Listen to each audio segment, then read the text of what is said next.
Todo ano acontece exatamente a mesma coisa. A Apple sobe ao palco, mostra o iPhone novo, coloca umas palavras bonitas como o mais poderoso já criado, aí vem vídeos, reviews, comparativos, pessoas trocando de celular de um ano para o outro como se fosse uma revolução. Aí o hype passa e é justamente nesse momento que a verdade começa a aparecer. Porque depois que você tira o brilho do lançamento, só sobra uma pergunta. O iPhone 17 Pro Max realmente mudou muita coisa para o uso real ou é só mais um upgrade caro e disfarçado de evolução? E eu vou te falar uma coisa, esse talvez seja o primeiro iPhone em anos que realmente tentou mudar o foco da linha Pro Max. Só que existe um detalhe muito importante dependendo do iPhone que você tem, e talvez esse seja exatamente o modelo que você não deveria comprar.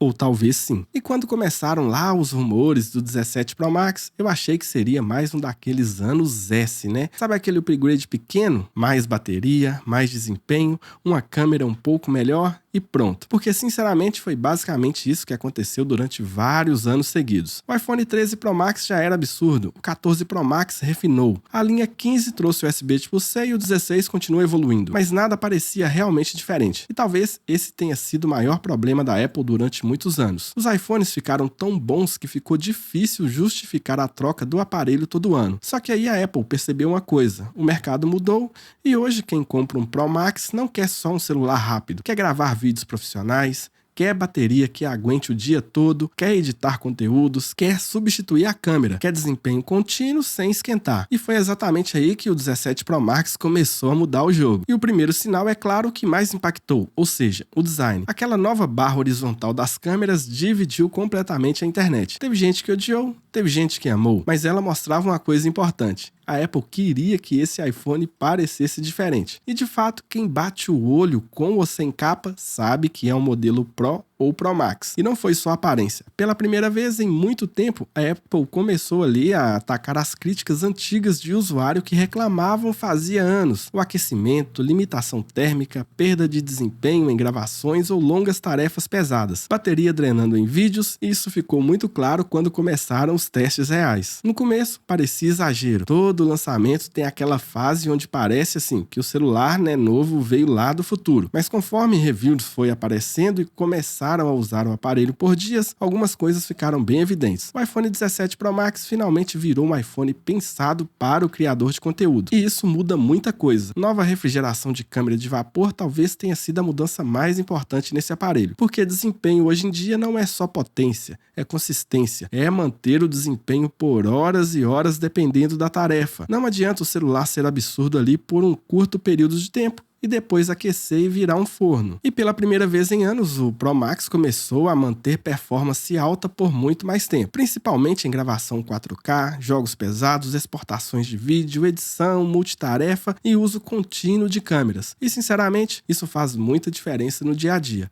principalmente para você que trabalha de forma profissional. Só que aí começou outro problema, porque quanto melhor o iPhone ficou, menos sentido começou a fazer trocar e sair de modelos recentes. E aqui entra uma parte que muita gente não gosta de admitir. A evolução do smartphone desacelerou e muito. Mesmo hoje em dia, o iPhone 13 Pro Max ainda é extremamente forte, o 14 Pro Max ainda entrega uma câmera absurda, e o 16 Pro Max já era praticamente um monstro. Então, o 17 Pro Max entrou numa situação complicada. Ele é excelente, mas excelente para quem exatamente? Porque se você vende um 11, um 12, um 13 Pro Max, a diferença pode ser gigante. Agora, se você tem um 16 Pro Max, a conversa muda completamente, porque no dia a dia o impacto diminuiu muito. Você vai abrir ali sua rede social, vai ser praticamente igual. Aplicativos de mensagens, YouTube, praticamente a mesma coisa. Até em câmera, muitos recursos do dia a dia é bem parecido. E é aí que o hype começa a cair, porque depois da empolgação, sobra o preço. E quando o preço entra na conversa, as pessoas começam a pensar racionalmente. E eu acho que esse é o ponto mais importante sobre o iPhone 17 Pro Max. Ele não foi criado para impressionar quem já tem o melhor iPhone. Ele foi criado para consolidar a Apple como uma ferramenta profissional de criação de conteúdo portátil. Por isso, a bateria aumentou, dissipação térmica mudou, o foco em vídeo ficou muito maior e até mesmo a câmera teleobjetiva evoluiu bastante. Então a Apple não estava tentando convencer alguém do 16 Pro Max. Eu vejo que ela estava tentando convencer criadores, filmmakers e pessoas que gravam profissionalmente, e usuários que ficam muitos anos também sem trocar de aparelho. E olhando por esse lado, o 17 Pro Max faz muito sentido. Só que existe uma verdade, que pouca gente fala também. Quanto mais caro fica um smartphone, mais difícil fica justificar upgrades anuais. E talvez esse seja um ano em que isso ficou extremamente evidente. Depois que o hype passou, eu comecei a enxergar o iPhone 17 Pro Max de outra forma. Ele não é tão revolucionário, mas também não é mais do mesmo, mudou muita coisa. Ele é um refinamento bem forte em áreas que realmente importam. E querendo ou não, mesmo que você não seja um criador de conteúdos aí para a internet, acaba recebendo todos esses pontos que destacam no iPhone 17 Pro Max, mesmo sendo ele bem mais caro, e por isso várias pessoas acabaram comprando. E de verdade, isso vale mais do que megapixel aleatório em câmera ou benchmark absurdo. Só que isso não significa que vale a pena a troca para todo mundo, porque às vezes o melhor upgrade é simplesmente continuar com o melhor ou com o aparelho que você já tem e te satisfaz. E aqui vai a conclusão que talvez muita gente não queira ouvir. Se você tem um 16 Pro Max, não compensa trocar para o 17 Pro Max. A diferença existe? Sim, mas provavelmente não existe o suficiente para justificar o preço. Agora, se você vende modelos mais antigos, aí sim o salto começa a fazer sentido. Porque o 17 Pro Max não é um iPhone para upgrade anual. Ele é um iPhone feito para durar muitos anos. E talvez esse seja o maior diferencial depois que esse hype passou. Mas comente aqui embaixo em qual iPhone você está de olho, que assim que eu ver, eu vou responder. E lógico, te vejo no próximo vídeo.